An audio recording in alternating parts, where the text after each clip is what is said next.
বিধবা মালকিন ডেলিভারি বয়কে আহ্বান করে বললেন, তোমার স্যালারি ডবল করে দেব, শুধু আমার পাশে থেকে যাও। আর তারপর যা ঘটল তা দেখে মানবতা নিজেই চোখের জলে ভেসে গেল। লখনৌ শহরের এক নিভৃত কোণে বাস করা যুবতী বিধবা নিহারিকা তার অসুস্থ শ্বশুরের সেবা আর নিজের ধ্বংস হয়ে যাওয়া জীবনের মাঝে অবিরাম লড়াই করে চলছিলেন।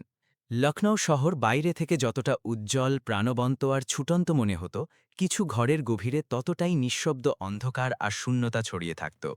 গল্প শুরু করার আগে এই হৃদয়স্পর্শী গল্পটিকে লাইক, সাবস্ক্রাইব আর শেয়ার করে দিন, যাতে আরও মানুষের মন ছুঁয়ে যায়। এখন গল্প শুরু হচ্ছে। লখনৌ শহর একটি প্রাণবন্ত এবং দ্রুতগতির শহর ছিল, কিন্তু কিছু ঘরের অভ্যন্তরে ততটাই গভীর নৈশব্দ বিরাজ করত। শহরের একেবারে মাঝখানে ছড়িয়ে থাকা গুপ্তা ভবনেও প্রতিদিনের শুরু আলো দিয়ে নয়, বরং দায়িত্ব আর কর্তব্য দিয়ে হতো। বিশাল ঘর, সুন্দর লন, দামি আসবাবপত্র এবং ঝকঝকে ঝাঁকবাতি সবকিছুই ছিল, কিন্তু সেই ঘরে এমন এক বিষণ্ণতা ছিল যা কোনো সাজসজ্জা দিয়ে মুছে ফেলা সম্ভব ছিল না। সেই ঘরের বউ নিহারিকা গুপ্তা, বয়স ২৮ বছর। প্রতিদিন সকালে সে যখন জানালা খুলত, সূর্যের আলো তার মুখে পৌঁছনোর আগেই যেন ম্লান হয়ে যেত। তার কাছে সবকিছুই ছিল, কিন্তু তার নিজের বলতে কিছুই আর অবশিষ্ট ছিল না। নিহারিকা একসময় হাসিখুশি, আত্মবিশ্বাসী এবং স্বপ্নে ভরা এক তরুণী ছিল। বিয়ের পর তার জীবন আরও সুন্দর হয়ে উঠেছিল। স্বামী অরুণ গুপ্তার সাথে সে এমন এক পৃথিবী দেখেছিল যেখানে প্রেম, সম্মান এবং ভবিষ্যতের পরিকল্পনা ছিল। কিন্তু একটি সড়ক দুর্ঘটনা সব কিছু শেষ করে দিল। অরুণের আকস্মিক মৃত্যু নিহারিকাকে ভেতর থেকে ভেঙে চুরমার করে দিল। স্বামীর চলে যাওয়ার পর তার জীবনের দিক পুরোপুরি বদলে গেল। এখন তার কাঁধে দুটি বড় দায়িত্ব ছিল। একটি হলো কোম্পানির ব্যবসা এবং অন্যটি তার অসুস্থ শ্বশুর সুরেশ গুপ্তা। সুরেশজি একসময় বড় শিল্পপতি ছিলেন, কিন্তু এখন অসুস্থতা এবং ছেলের শোকে তিনি দুর্বল হয়ে পড়েছিলেন। তার বয়স ছিল ৫৮ বছর, কিন্তু মুখে ক্লান্তি এবং অসহায়ত্ব পরিষ্কার ফুটে উঠত। নিহারিকা প্রতিদিন সকালে তার ঘরে যেত, ওষুধের খেয়াল রাখত এবং তারপর তাড়াতাড়ি অফিসে বেরিয়ে যেত। নিজের দুঃখ অনুভব করার মতো সময়ও তার কাছে ছিল না। অফিসে নিহারিকাকে সবাই একজন কঠোর এবং সুশৃঙ্খল মহিলা হিসেবে চিনত। সে প্রতিটি কাজ সময় করত, প্রতিটি ভুল ধরে ফেলত এবং কোনো ধরনের অবহেলা সহ্য করত না। কিন্তু তার ভেতরে কতটা কষ্ট লুকিয়ে আছে তা কেউ জানত না। মাঝে মাঝে কাজ করতে করতে তার মন হারিয়ে যেত এবং অরুণের কথা মনে পড়ে যেত। সে নিজেকে সামলে নিয়ে আবার কাজে লেগে যেত। বাড়ি ফেরার পরও সে শান্তি পেত না। কখনো শ্বশুরের ওষুধের চিন্তা, কখনো বাড়ির কাগজপত্র, কখনো অফিসের রিপোর্ট, সব সময় কিছু না কিছু করতে হতো। বাড়িতে লতা নামে একজন সহায়িকা ছিল, কিন্তু সে শুধু কাজ সামলাতে পারত, মনের বোঝা নয়। রাতে যখন সবাই ঘুমিয়ে পড়ত, নিহারিকা প্রায়ই ডাইনিং টেবিলে ফাইলের মাঝে একাকী বসে থাকত। ঘড়ির টিকটিক শব্দ এবং নিস্তব্ধতা তাকে তার শূন্য জীবনের অনুভূতি আরও গভীর করে দিত। এই শহরের অন্য প্রান্তে ছিল রাহুলের জগৎ, যা ছিল একদম আলাদা। ২৪-২৫ বছরের রাহুল এক সাধারণ পরিবারের ছেলে ছিল। তার বাড়িতে না ছিল সুবিধা, না ছিল নিরাপত্তা। দেয়ালে নোনা ধরা ছিল, টিনের চাল ছিল এবং জীবন ছিল সংগ্রামে ভরা। তার মা সরোজিনী দেবী অন্যের বাড়িতে কাজ করে তাকে পড়াশোনা করিয়েছিলেন। তিনি নিজের প্রতিটি সুখ বিসর্জন দিয়ে ছেলেকে এই আশায় বড় করেছিলেন যে সে একটি ভালো চাকরি করবে এবং ঘরের অবস্থা বদলাবে। রাহুল চেষ্টাও অনেক করেছিল। সে অনেক জায়গায় চাকরির জন্য আবেদন করেছিল, ইন্টারভিউ দিয়েছিল, কিন্তু প্রতিটি জায়গায় তাকে হতাশ হতে হয়েছে। কোথাও অভিজ্ঞতা চাওয়া হয়েছে, কোথাও সুপারিশ, আবার কোথাও টাকা। ধীরে ধীরে সে বুঝতে পারল যে তার পরিশ্রমের চেয়ে এই পৃথিবীতে অন্য কিছু বেশি জরুরি। ঘরের খরচ বাড়ছিল এবং মায়ের পরিশ্রম তাকে কষ্ট দিত। অবশেষে সে ডেলিভারি বয়ের কাজ শুরু করল। এই কাজ তার স্বপ্ন ছিল না, বরং বাধ্যবাধকতা ছিল। সে সকাল থেকে রাত পর্যন্ত বাইক চালিয়ে পার্সেল পৌঁছে দিত এবং এই ভেবে সন্তুষ্ট থাকত যে সংসার চলছে। রাহুলের ভেতরে এক আলাদা সাদাসিধে ভাব এবং আত্মসম্মান ছিল। সে কখনো নিজের দারিদ্র্যকে দুর্বলতা হতে দেয়নি। সে তার মায়ের সামনে সবসময় শক্ত হয়ে থাকত। বাড়ি ফিরে আগে মায়ের খবর নিত, তারপর প্রয়োজনীয় জিনিস দিত এবং পরের দিনের জন্য প্রস্তুত হতো। তার স্বপ্নগুলো শেষ হয়ে যায়নি, শুধু কোথাও ভেতরে লুকিয়েছিল। সে জানত যে পরিস্থিতি তার অনুকূলে নেই, কিন্তু সে সততা ছাড়েনি। কাকতালীয়ভাবে অনেক সময় এমন হতো যে নিহারিকার বাড়ি বা অফিসের জিনিস রাহুলই নিয়ে যেত। তাদের দেখা হওয়ার সময়গুলো খুব ছোট হতো। রাহুল দরজা পর্যন্ত জিনিস দিয়ে চলে যেত। নিহারিকা কখনো ব্যস্ততায় থাকত, কখনো ফোনে, কখনো কাজে ডুবে থাকত। তবুও সে কয়েকবার ওই ছেলেটির মুখে ক্লান্তি এবং সরলতা দেখেছিল। অন্যদিকে রাহুলও ওই বড় বাড়িতে এক অদ্ভুত বিষণ্ণতা অনুভব করেছিল, যা আমিরই থাকা সত্ত্বেও শেষ হচ্ছিল না। দুজনেই একে অপরকে কিছু বলেনি, কিন্তু একে অপরের কষ্ট অনুভব অবশ্যই করেছিল। সেদিনও সবকিছু স্বাভাবিকই ছিল, কিন্তু আবহাওয়া বদলাতে শুরু করেছিল। দুপুরের পর আকাশে কালো মেঘ জমেছিল, বাতাস ভারী হয়ে গিয়েছিল এবং মানুষ তাড়াতাড়ি বাড়ি ফিরতে শুরু করেছিল। নিহারিকা অফিসে কাজ শেষ করছিল, অন্যদিকে রাহুল তার বাইকে করে আরেকটি ডেলিভারির জন্য বেরিয়ে পড়েছিল। দুপুর থেকেই আকাশে কালো মেঘ ছেয়ে গিয়েছিল এবং এখন প্রবল বৃষ্টি পুরো শহরকে নিজের কবজায় নিয়ে নিয়েছিল।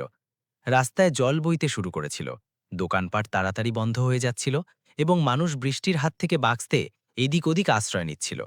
এই আবহাওয়ায় রাহুল তার বাইকে একটি জরুরি পার্সেল নিয়ে বেরিয়েছিল। তার জন্য থামা সহজ ছিল না, কারণ প্রতিটি ডেলিভারি সময় করতে হতো। সে ভিজে রাস্তা এবং আবছা আলোর মাঝে সাবধানে এগোচ্ছিল। বৃষ্টি কিছুক্ষণের মধ্যেই এত প্রবল হল যে সামনের রাস্তা পরিষ্কার দেখা অসম্ভব হয়ে পড়ল। রাস্তায় জল এবং কাদা জমে গিয়েছিল।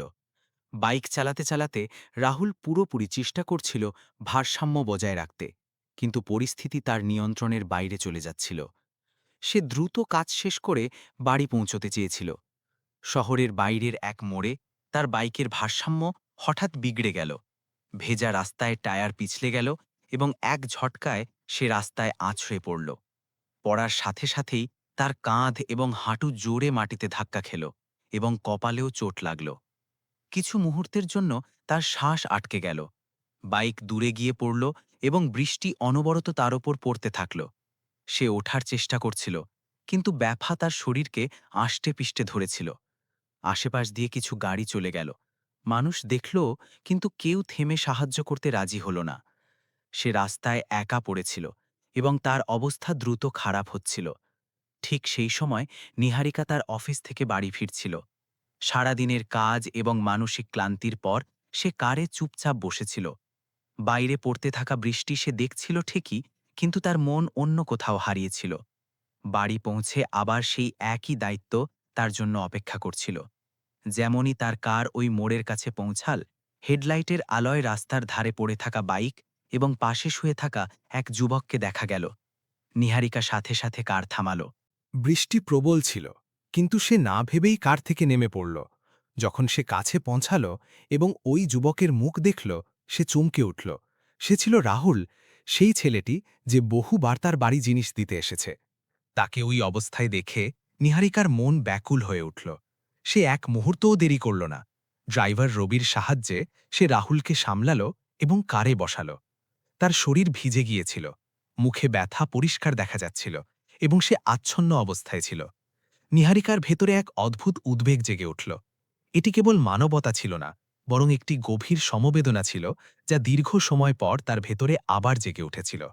হাসপাতালে পৌঁছানোর সাথে সাথেই রাহুলকে দ্রুত ইমার্জেন্সিতে নিয়ে যাওয়া হলো। ডাক্তাররা তার চোট পরীক্ষা করলেন, ক্ষতে সেলাই দিলেন এবং প্রয়োজনীয় চিকিৎসা শুরু করলেন। নিহারিকা কোনো দ্বিধা ছাড়াই সমস্ত আনুষ্ঠানিকতা পূরণ করল এবং খরচের ব্যবস্থা করল। ডাক্তার জানালেন যে বিপদ কেটে গেছে, কিন্তু চোট গভীর এবং কয়েকদিন হাসপাতালে থাকতে হবে। রাত অনেক হয়েছিল, কিন্তু নিহারিকা ফিরে যায়নি। সে হাসপাতালের করিডোরে বসে রইল, যেখানে নিস্তব্ধতা এবং আবছা আলো এক আলাদা পরিবেশ তৈরি করেছিল। সেই রাতে নিহারিকা কয়েকবার রাহুলের ঘরের সামনে গেল। সে তাকে দেখল, যে ব্যথা এবং ওষুধের ঘরেও শান্তভাবে শুয়েছিল। সে সবসময় তাকে কেবল একজন ডেলিভারি বয়ের মতো দেখেনি, কিন্তু তার পেছনে লুকিয়ে থাকা সংগ্রামকে জানত না। সেই শান্ত হাসপাতালে বসে নিহারিকার মনে হল যে প্রতিটি মানুষ তার ভেতরে একটি গল্প নিয়ে চলে, যা পৃথিবী কখনো দেখে না। তার নিজের কষ্ট বড় ছিল, কিন্তু সামনে পড়ে থাকা এই যুবকও নিজের লড়াই লড়ছিল। সকালে ডাক্তার জানালেন যে অবস্থা এখন স্থিতিশীল এবং দুদিনের মধ্যে উন্নতি হবে। নিহারিকা স্বস্তি পেল এবং প্রয়োজনীয় ব্যবস্থা করে বাড়ি ফিরল। কিন্তু বাড়ি ফিরেও তার মন হাসপাতালেই আটকে রইল। সে বারবার এটাই ভাবছিল যে রাহুল একা হবে, তার দেখাশোনা কে করছে এবং তার বাড়ির লোক খবর পেল কিনা। গুপ্তা ভবনে সবকিছু আগের মতোই ছিল, কিন্তু তার ভেতরে কিছু একটা বদলাতে শুরু করেছিল। সন্ধ্যা হতে না হতেই সে নিজেকে আটকে রাখতে পারল না এবং আবার হাসপাতালে পৌঁছে গেল। এবার বৃষ্টি কিছুটা কম ছিল, কিন্তু বাতাসে ঠান্ডা ভাব ছিল। রাহুল এখন আগের চেয়ে ভালো ছিল। সে জ্ঞান ফিরে পেয়েছিল এবং কিছুটা ধাতস্থ হয়েছিল। নিহারিকা তার পাশে বসল। শুরুতে দুজনের মাঝে নীরবতা ছিল, কিন্তু ধীরে ধীরে নিহারিকার মনে তার সম্পর্কে জানার ইচ্ছা জাগল। সে প্রথমবার তাকে একজন মানুষের মতো করে দেখতে শুরু করল, শুধু একজন কর্মচারীর মতো নয়। রাহুল তার জীবনের কথা জানালো। সে তার মায়ের সংগ্রামের কথা উল্লেখ করল, যিনি পরিশ্রম করে তাকে পড়িয়েছিলেন। সে এটাও জানালো যে পড়াশোনার পরেও সে চাকরি পায়নি এবং বাধ্য হয়ে তাকে ডেলিভারির কাজ করতে হয়েছে। তার কথায় কোনো অভিযোগ ছিল না, বরং একটি সাদা সত্য ছিল। সে নিজের পরিস্থিতিকে মেনে নিয়েছিল, কিন্তু আত্মসম্মান ছাড়েনি। নিহারিকা তাকে শুনছিল এবং তার মনে তার প্রতি সম্মান বাড়ছিল। যখন সে চলে যেতে লাগল, তার মনে একটি সিদ্ধান্ত রূপ নিয়েছে। সে আগেই হাসপাতালের খরচ মিটিয়ে দিয়েছিল। হাসপাতাল থেকে বের হওয়ার সময় তার পা থমকে গেল। নিহারিকা বলল, এটি আমার কার্ড, এটি রেখে দাও। সুস্থ হয়ে যাবার পর আমার বাড়িতে এসে দেখা করো। এতটুকু বলার পর এবং কার্ড দেওয়ার পর নিহারিকা সেখান থেকে চলে গেল। ওদিকে রাহুলও নিজের বিছানায় শুয়ে এটাই ভাবছিল যে প্রতিটি ধনী মানুষ মন থেকে কঠোর হয় না। কিছু হৃদয় এমনও হয় যারা নীরবে অন্যের কষ্ট বুঝে নেয়। হাসপাতাল থেকে ছুটি পাওয়ার পর রাহুল যখন তার ছোট বাড়িতে ফিরল, সরোজিনী দেবীর চোখে স্বস্তি এবং চিন্তা একসাথে দেখা গেল। তিনি ছেলের ক্ষতগুলো মন দিয়ে দেখলেন এবং মনে মনে ভগবানকে ধন্যবাদ জানালেন যে সে নিরাপদ আছে। রাহুল তাকে পুরো ঘটনা জানাল, কিভাবে সে পড়ে গিয়েছিল এবং কিভাবে একজন মহিলা তাকে হাসপাতালে নিয়ে গিয়েছিলেন। সে নিহারিকার নাম নিল, কিন্তু তার কণ্ঠে কেবল সাধারণ কৃতজ্ঞতা ছিল। পরের কয়েকদিন রাহুল বিশ্রাম নিল, কিন্তু তার মনে বারবার সেই কথাই ঘুরতে লাগল। নিহারিকা তাকে নিজের বাড়িতে আসতে কেন বলেছিলেন? কিছুদিন পর যখন সে কিছুটা সুস্থ হল, সে গুপ্তা ভবনে যাওয়ার সিদ্ধান্ত নিল। তার মনে ইতস্তত ভাব ছিল, কারণ সে একজন সাধারণ ছেলে এবং সামনে একটি বড় বাড়ি ও ধনী পরিবার।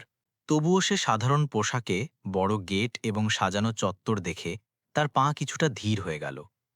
তার নিজের বাড়ির সাধারণত্বের কথা মনে পড়ল, কিন্তু সে সাহস করে বেল বাজাল। দরজা লতা খুলল এবং জিজ্ঞেস করল, তুমি কে? রাহুল কার্ড দেখিয়ে বলল, ম্যাডাম এখানে আসার জন্য বলেছিলেন। সে তাকে ভেতরে ডেকে নিল। রাহুল যখন ভেতরে এলো, সে ঘরের নিস্তব্ধতা অনুভব করল। এত বড় বাড়ি হওয়া সত্ত্বেও সেখানে সান্নাটা ছিল। কিছুক্ষণ পর নিহারিকা সেখানে এলো। তার মুখে ক্লান্তি ছিল, কিন্তু এবার তাতে এক স্থৈর্যও দেখা যাচ্ছিল। সে রাহুলকে বসার ইশারা করল। কিছুক্ষণ দুজনের মধ্যে নীরবতা রইল, যেন দুজনেই নিজেদের জগতের দূরত্বকে বুঝতে চেষ্টা করছিল। নিহারিকা কোনো ঘোরানো কথা না বলে নিজের কথা স্পষ্ট রাখল।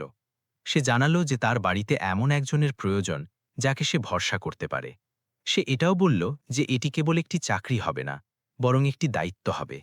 সে প্রস্তাব দিল যে সে রাহুলকে তার বর্তমান আয়ের চেয়ে দ্বিগুণ বেতন দেবে যদি সেই বাড়িতে থেকে তার অসুস্থ শ্বশুরের দেখাশোনা করে এবং ঘরের কাজে সাহায্য করে।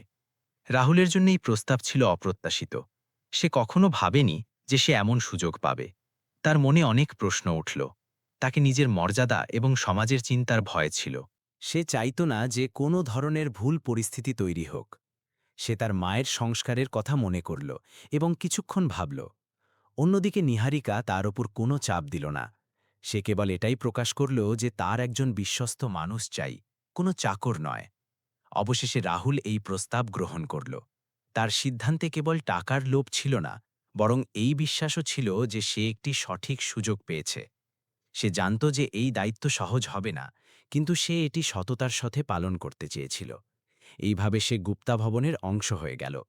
রাহুলের আসার পর ঘরের পরিবেশ ধীরে ধীরে বদলাতে শুরু করল। সে সবার আগে সুরেশ গুপ্তার দেখাশোনাকে অগ্রাধিকার দিল।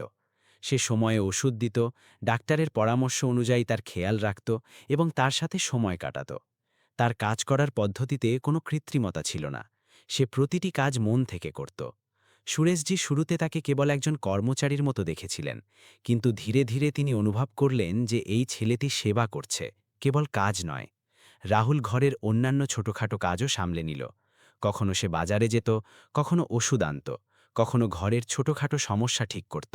এতে নিহারিকা অনেক স্বস্তি পেল। এখন তাকে প্রতিটি ছোট বিষয়ের চিন্তা করতে হতো না। সে নিজের অফিসের কাজে আরও ভালো মনোযোগ দিতে পারছিল। অনেক সময় সে রাতে বাড়িতে বসে কাজ করত এবং রাহুল চুপচাপ প্রয়োজনীয় জিনিসগুলো সামলে রাখত। ধীরে ধীরে ঘরে একটি নতুন ভারসাম্য তৈরি হতে লাগল। এই সম্পর্কটি আনুষ্ঠানিক ছিল না, বরং একটি বোঝাপড়ার ওপর ভিত্তি করেছিল। নিহারিকার ভেতরের একাকিত্ব কিছুটা কম হতে লাগল। তার এখন মনে হতে শুরু করল যে সে পুরোপুরি একা নয়। ওদিকে রাহুলও এই বাড়িকে কেবল কাজের জায়গা নয়, বরং একটি দায়িত্ব হিসাবে দেখতে শুরু করেছিল। সুরেশ গুপ্তাও এখন রাহুলকে মন দিয়ে পরখ করতে শুরু করেছিলেন। তিনি তার ব্যবহার, তার কাজ এবং তার উদ্দেশ্য বুঝতে পেরেছিলেন। তিনি শীঘ্রই এটা অনুভব করলেন যে এই ছেলেটি সৎ এবং খাঁটি। অনেক সময় তিনি তাকে চুপচাপ দেখতেন, যখন সে ক্লান্তিহীনভাবে তার সেবা করত। তার মনে রাহুলের প্রতি সম্মান বাড়ছিল। রাহুল নিজের মাকেও ভুলে যেত না।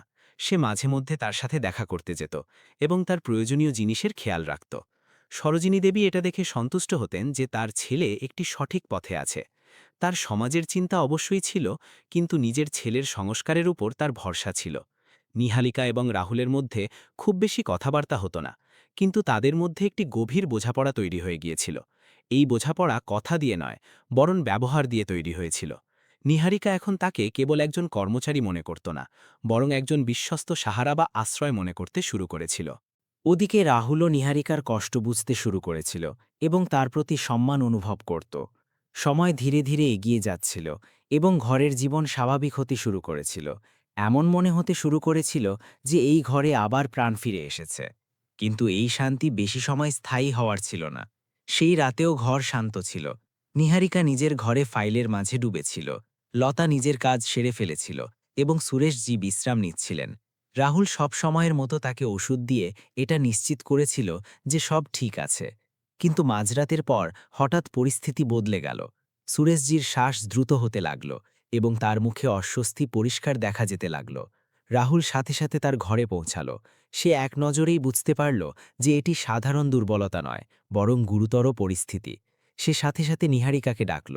নিহারিকা যখন পৌঁছাল, নিজের শ্বশুরের অবস্থা দেখে ঘাবড়ে গেল। তার মনে সেই একই ভয় ফিরে এলো যা সে তার স্বামীর দুর্ঘটনার সময় অনুভব করেছিল। সে দেরি না করে হাসপাতালে নিয়ে যাওয়ার সিদ্ধান্ত নিল। রাহুল দ্রুত তাকে সামলালো এবং কার প্রস্তুত করালো। দুজনে মিলে সুরেশজিকে হাসপাতালে পৌঁছালো। হাসপাতালে ডাক্তাররা সাথে সাথে তাকে এমার্জেন্সিতে নিয়ে নিলেন। চারদিকে ছোটাছুটি এবং মেশিনের শব্দে পরিস্থিতির গুরুত্ব পরিষ্কার ছিল।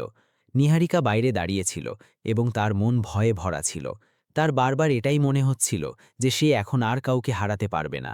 তার জীবনে আগে থেকেই অনেক কিছু হারিয়ে গিয়েছে। ওদিকে রাহুল তার সাথে দাঁড়িয়েছিল, শান্ত এবং ধীরস্থির, যেন প্রতিটি পরিস্থিতিতে নিজেকে শক্ত রাখার চেষ্টা করছিল। কিছুক্ষণ পর ডাক্তার অমিত সাক্সেনা বাইরে এলেন। তিনি জানালেন যে অবস্থা নাজুক এবং অবিলম্বে রক্তের প্রয়োজন। হাসপাতালে সেই গ্রুপের রক্ত পাওয়া যাচ্ছিল না এবং সময় খুব কম ছিল। এটি শুনে নিহারিকা পুরোপুরি ঘাবড়ে গেল। সে সাথে সাথে ফোন করতে শুরু করল, কিন্তু গভীর রাত হওয়ার কারণে কোনো ব্যবস্থা হচ্ছিল না। পরিস্থিতি দ্রুত হাতের বাইরে চলে যাচ্ছিল। এই সময়ে রাহুল এগিয়ে এলো। সে না ভেবেই নিজের রক্ত পরীক্ষা করতে বলল। এই সিদ্ধান্ত সে কোনো চাপে নয়, বরং নিজের ভেতরের অনুভূতি থেকে নিয়েছিল। ডাক্তাররা তাকে পরীক্ষা করলেন এবং দেখা গেল যে তার রক্তগ্রুপ মিলে গেছে। কোনো দেরি না করে সে রক্ত দেবার প্রক্রিয়া শুরু করে দিল। তার মুখে না ছিল ভয়, না ছিল দ্বিধা, কেবল এক শান্ত দৃঢ়তা ছিল। সে জানত যে এটি একটি জীবন বাঁচানোর সুযোগ। নিহারিকা এসব দেখছিল। তার সামনে এমন একটি দৃশ্য ছিল যা তার ভেতরে সব কিছু বদলে দিল। এমন একটি ছেলে যার সাথে এই পরিবারের কোনো সম্পর্ক ছিল না। সে কোনো স্বার্থ ছাড়া নিজের জীবনের তোয়াক্কা না করে তার শ্বশুরের জন্য দাঁড়িয়েছিল। নিহারিকার চোখে জল ছিল। সে অনুভব করল যে মানবতার আসল অর্থ কী। সেই মুহূর্তে রাহুল তার জন্য কেবল একজন সহকারী রইল না, বরং এমন একজন মানুষ হয়ে উঠল যাকে সে পুরোপুরি ভরসা করতে পারে। কিছুক্ষণ পর ডাক্তাররা জানালেন যে রক্ত দেওয়ার প্রক্রিয়া সফল হয়েছে এবং এখন বিপদ কেটে গেছে। সুরেশজি প্রাণ বেঁচে গেল। এটি শুনে নিহারিকা স্বস্তির নিঃশ্বাস ফেলল, কিন্তু তার ভেতরের অনুভূতি কেবল স্বস্তির মধ্যে সীমাবদ্ধ ছিল না। সে অনুভব করল যে এই ঘরে এমন এক সম্পর্ক তৈরি হয়েছে যা কোনো নামের মুখাপেক্ষী নয়। এই সম্পর্ক বিশ্বাস এবং মানবতার ওপর টিকে ছিল। যখন সুরেশজির জ্ঞান ফিরল, তাকে পুরো কথা জানানো হলো। তিনি রাহুলকে দেখলেন এবং তার চোখে গভীর আবেগ ছিল। তিনি অনুভব করলেন যে এই ছেলেটি কেবল তার দেখাশোনা করছে না, বরং এই ঘরের জন্য নিজের সবকিছু উজাড় করে দিচ্ছে। তার মনে তার জন্য সম্মান এবং আপনত্ব দুটোই বেড়ে গেল। এই ঘটনার পর ঘরের পরিবেশ বদলে গেল। রাহুল এখন কেবল কর্মচারী ছিল না, বরং পরিবারের অংশ হয়ে গেল। নিহারিকার ব্যবহারেও পরিবর্তন এলো। সে এখন তার থেকে দূরত্ব বজায় রাখত না, বরং তার প্রতি সম্মান এবং সংবেদনশীলতা দেখাত। সুরেশজিও তাকে নিজের কাছে বসতে দিতেন এবং তার উপস্থিতিতে শান্তি অনুভব করতেন। কিন্তু ঠিক এই সময়ে একটি নতুন সমস্যা সামনে আসতে লাগল। কোম্পানির কাজে কিছু অনিয়মের ইঙ্গিত পাওয়া যেতে লাগল। নিহারিকা যখন মন দিয়ে কাগজগুলো দেখল, তার সন্দেহ হলো যে কিছু ভুল হচ্ছে। সে রাহুলকে নিজের সাথে অফিসে নিয়ে যেতে শুরু করল।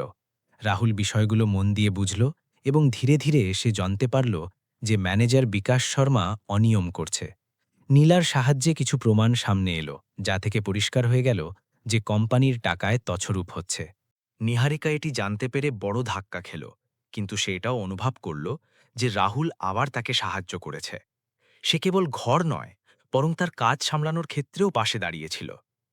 বিকাশ শর্মা যখন এটা অনুভব করল যে তার সত্য সামনে আসতে চলেছে, সে একটি চাল চালল। সে আত্মীয় স্বজনদের মাঝে গুজব ছড়াতে শুরু করল। সেই গল্প বানালো যে নিহারিকা একজন যুবক ছেলেকে তার ঘরে জায়গা দিয়েছে এবং সে মর্যাদা ভুলে গিয়েছে। রাধা চাচি এবং মহেশের মতো মানুষেরা এই কথাকে আরও ছড়িয়ে দিল। ধীরে ধীরে এই কথা সমাজে ছড়িয়ে পড়ল। এখন পরিস্থিতি বদলাতে শুরু করল। ঘরের ভেতরে যে সম্পর্ক সত্য এবং সম্মানের ওপর তৈরি হয়েছিল, বাইরের দুনিয়া তাকে ভুল নজরে দেখছিল। এই সংঘাত এখন বাড়তে চলেছিল। একপাশে ছিল সত্য, অন্য পাশে সমাজের চিন্তা। গুপ্তা ভবনের ভেতরে যেখানে কিছুক্ষণ আগে পর্যন্ত খাঁটি সম্পর্কের ভিত্তি শক্ত হচ্ছিল, সেখানে বাইরের দুনিয়া তাকে ভুল নজরে দেখতে শুরু করেছিল। ধীরে ধীরে গুজব ছড়িয়ে পড়ল। রাধা চাচি এবং মহেশের মতো আত্মীয়রা কথাগুলো বাড়িয়ে ছড়িয়ে সব জায়গায় বলতে শুরু করল যে একজন তরুণী বিধবা নিজের ঘরে একজন যুবক ছেলেকে রেখেছে। বিকাশ শর্মাও এই আগুনে হাওয়া দিতে থাকল, কারণ সে নিজের ভুল লুকাতে চেয়েছিল। সে জানত যে যদি নিহারিকার ইমেজ খারাপ হয়ে যায়, তবে তার তছরূপের দিকে কেউ মনোযোগ দেবে না। এই সব কথার প্রতিধ্বনি ধীরে ধীরে সুরেশ গুপ্তার কানে পৌঁছাল। কিছু আত্মীয় বাড়িতে এলেন এবং ইশারা থেকে শুরু হয়ে সরাসরি অভিযোগে পৌঁছে গেলেন। তারা এটা বোঝাতে চাইলেন যে নিহারিকা পরিবারের সম্মানের বিরুদ্ধে যাচ্ছে। ঘরের পরিবেশ ভারী হয়ে উঠল। নিহারিকার ভেতরে আবার সেই ভয় জেগে উঠল, যা সে স্বামীর মৃত্যুর পর থেকে অনুভব করে আসছিল। তার মনে হল যেন তার জীবন আবার ভেঙে পড়ার দ্বারপ্রান্তে দাঁড়িয়ে আছে। সে জানত যে সে কোনো ভুল করেনি, কিন্তু সমাজ সত্য দেখে না, কেবল নিজের চিন্তাকেই সত্য মানে। রাহুলও এসব বুঝতে পারছিল। সে অনুভব করতে শুরু করল যে তার কারণে নিহারিকাকে বদনাম করা হচ্ছে। তার মনে এই চিন্তা এলো যে সম্ভবত তার এই ঘর থেকে চলে যাওয়া উচিত, যাতে নিহারিকার কোনো ধরনের সমস্যা না হয়। কিন্তু তার ভেতরে এটাও ছিল যে সেই যে দায়িত্ব নিয়েছে তা মাঝপথে ছেড়ে দেওয়া ঠিক হবে না। সে চুপচাপ নিজের কাজ করতে থাকল, কিন্তু তার ভেতরে এক গভীর চিন্তা রয়ে গেল। সবার কথা শোনার পর সুরেশ গুপ্তা সাথে সাথে কোনো প্রতিক্রিয়া দিলেন না। তিনি প্রতিটি অভিযোগ শান্তভাবে শুনলেন এবং নিজের মনে তা পরখ করলেন। তিনি নিজের জীবনের অভিজ্ঞতাগুলোকে মনে করলেন এবং এই ঘরে গত কিছু সময়ে হওয়া পরিবর্তনকে বুঝলেন। তিনি দেখেছিলেন যে রাহুল কোনো স্বার্থ ছাড়া তার সেবা করেছে, তার প্রাণ বাঁচিয়েছে এবং এই ঘরকে সামলেছে। তিনি এটাও দেখেছিলেন যে নিহারিকা যে পুরোপুরি ভেঙে পড়েছিল, সে এখন ধীরে ধীরে সামলে উঠছে। যখন তিনি নিজের কথা বললেন, তাতে দৃঢ়তা ছিল। তিনি পরিষ্কার বললেন যে কোনো মানুষের মূল্য তার কর্মের দ্বারা হয়, তার পরিস্থিতির দ্বারা নয়। তিনি এটা স্পষ্ট করে দিলেন যে রাহুলের মতো মানুষ ভুল হতে পারে না। তার এই কথাগুলো সেখানে উপস্থিত লোকজনকে চুপ করিয়ে দিল। এটি কেবল পুত্রবধূর পক্ষ নেওয়া ছিল না, বরং সত্যকে গ্রহণ করার শুরু ছিল। এরপরে তিনি নিহারিকাকে নিজের কাছে ডাকলেন। নিহারিকার ভেতরে আবেগের ঝড় চলছিল। সে কিছু বলার চেষ্টা করেনি, কারণ তার মনে হয়েছিল যে সাফাই দেওয়ার কোনো অর্থ নেই। সুরেশ তার চোখের দিকে তাকালেন এবং তার কষ্ট বুঝলেন। তিনি অনুভব করলেন যে এটি কেবল সমাজের কথা নয়, বরং একটি জীবনের সিদ্ধান্তের সময়। তিনি এটা ভাবলেন যে নিহারিকাকে কি সবসময় এই কষ্টের সাথেই বাঁচতে হবে? সে কি কেবল সমাজের ভয়ে নিজের জীবন থামিয়ে দেবে? তিনি এটাও বুঝলেন যে রাহুল কেবল একজন সহকারী নয়, বরং এমন একজন মানুষ যে সারা জীবন তার সাথে সম্মান এবং সত্যের সাথে দাঁড়িয়ে থাকতে পারে। এই চিন্তা নিয়ে তিনি একটি বড় সিদ্ধান্ত নিলেন। তিনি এটা স্পষ্ট করে দিলেন যে যদি কোনো সম্পর্ক সত্য এবং সম্মানের ওপর টিকে থাকে তবে তা ভুল নয়। তিনি নিহারিকাতে এটা অনুভব করালেন যে তার নিজের জীবন আবার নতুন করে বাঁচার অধিকার আছে। তিনি সমাজের পরোয়া করার চেয়ে তার খুশিকে বেশি গুরুত্ব দিলেন। এই সিদ্ধান্ত পুরো পরিবেশকে বদলে দেওয়ার মতো ছিল। নিহারিকার ভেতরে আবেগের লড়াই চলছিল। একদিকে তার স্বামীর স্মৃতি ছিল, অন্যদিকে সমাজের ভয় এবং তৃতীয় দিকে রাহুলের প্রতি তার বিশ্বাস। সে অনুভব করল যে সে সবসময় অতীতে বেঁচে থাকতে পারে না, তাকে নিজের বর্তমান এবং ভবিষ্যতের কথাও ভাবতে হবে। সে ধীরে ধীরে নিজের মনকে বোঝাল যে জীবন কেবল কষ্ট সহ্য করার জন্য নয়। রাহুলও এই পরিস্থিতিতে নিজেকে সরিয়ে নিতে চেয়েছিল। সে চায়নি যে তার কারণে নিহারিকা কোনো ধরনের কষ্ট পাক। কিন্তু যখন সরোজিনী দেবী সেখানে পৌঁছলেন এবং ছেলের পরিস্থিতি বুঝলেন, তিনি অনুভব করলেন যে এই সম্পর্ক ভুল নয়। তিনি দেখলেন যে এই সম্বন্ধ সম্মান এবং সত্যের ওপর ভিত্তি করে। তিনি তার ছেলেকে পিছিয়ে যেতে বাধা দিলেন। ধীরে ধীরে পরিস্থিতি স্পষ্ট হতে লাগল। এটি কেবল একটি আবেগপূর্ণ সিদ্ধান্ত ছিল না, বরং একটি বোঝাপড়া এবং বিশ্বাসের সিদ্ধান্ত ছিল। সুরেশ গুপ্তা তার পুত্রবধূর হাত রাহুলের হাতে রেখে এটা গ্রহণ করলেন যে এই সম্পর্ক সমাজের চিন্তার ঊর্ধ্বে। এটি মানবতার সম্পর্ক যা প্রতিটি সীমানার চেয়ে বড়। এই মুহূর্তে কোনো শোরগোল ছিল না, কোনো লোক দেখানো কিছু ছিল না, কেবল একটি সত্য ছিল। লখনৌ শহর আগের মতোই ছিল, কিন্তু এই ঘরের ভেতরে সবকিছু বদলে গিয়েছিল। নিহারিকা এখন কেবল একজন বিধবা রইল না, বরং এমন এক মহিলা হয়ে উঠল যে নিজের জীবন আবার নতুন করে বাঁচার সাহস দেখালো। রাহুল এখন কেবল একজন ডেলিভারি বয় ছিল না, বরং এমন একজন মানুষ ছিল যে নিজের কর্ম দিয়ে নিজের পরিচয় তৈরি করল। সুরেশ গুপ্তা এটা প্রমাণ করে দিলেন যে সম্পর্ক রক্ত দিয়ে নয়, বরং মানবতা দিয়ে তৈরি হয়। এই গল্প এটা শেখায় যে মানুষের আসল পরিচয় তার কর্মের মাধ্যমে হয়, এবং কখনো কখনো একজন অজানা মানুষ সেই সম্পর্ক পালন করে যায় যা আপনজনেরাও করতে পারে না। যদি এই গল্পটি আপনার হৃদয়ে স্পর্শ করে থাকে, তবে আমাদের চ্যানেলকে লাইক, সাবস্ক্রাইব এবং শেয়ার অবশ্যই করবেন। কমেন্টে আপনার এবং আপনার শহরের নাম লিখুন, যাতে আমরা জানতে পারি আমাদের গল্পগুলো কোথায় কোথায় মানুষের মন ছুঁয়ে যাচ্ছে। আবার দেখা হবে নতুন একটি আবেগপূর্ণ গল্পের সাথে। ততক্ষণ পর্যন্ত ভালো থাকুন, সুস্থ থাকুন এবং নিজের সম্পর্কগুলোকে সময় দিন।